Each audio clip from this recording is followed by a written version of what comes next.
Just 2 days before the first presidential debate, a new report revealing some of the information President Trump's worked hardest to hide. His tax returns. A New York Times investigation says Trump paid only $750 in federal income taxes in 2016 and 2017.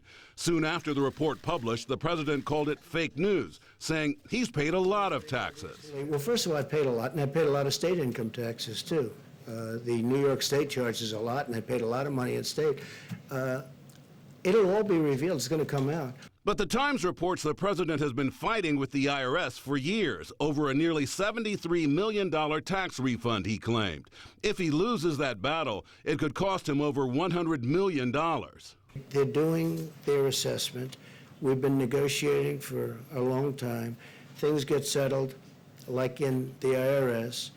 But right now, when you're under audit, you don't do it.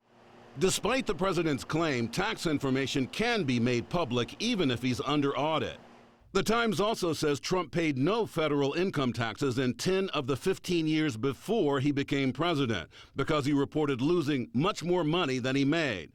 This, another detail in the Times investigation painting a damning portrait of Trump's success as a businessman, a selling point he used to rally supporters on the campaign trail. Adding to that, the Times reported last year that based on tax forms from 1985 to 1994, he lost more money than nearly any other individual American taxpayer.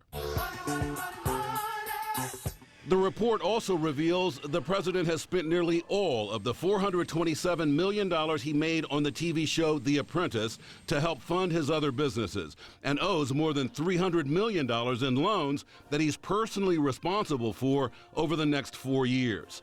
According to the Times, Trump used his status as president to attract business to his private properties, like his hotels and golf courses, to help offset his financial problems, creating direct conflicts of interest. Trump also writing off massive deductions, including more than $70,000 for hairstyling expenses and hundreds of thousands in consulting fees for the Trump Organization that match payments his daughter Ivanka received from a consulting company she co-owned. Joe Biden's campaign says the Times report is another example of the big contrast between Trump and the Democratic nominee. It's the latest reminder how clear the choice is here in this race between Park Avenue and Scranton. You have in Donald Trump a president who spends his time thinking about how he can work his way out of paying taxes. With Joe Biden, you have somebody who has a completely different perspective on what it means to be a working family in this country.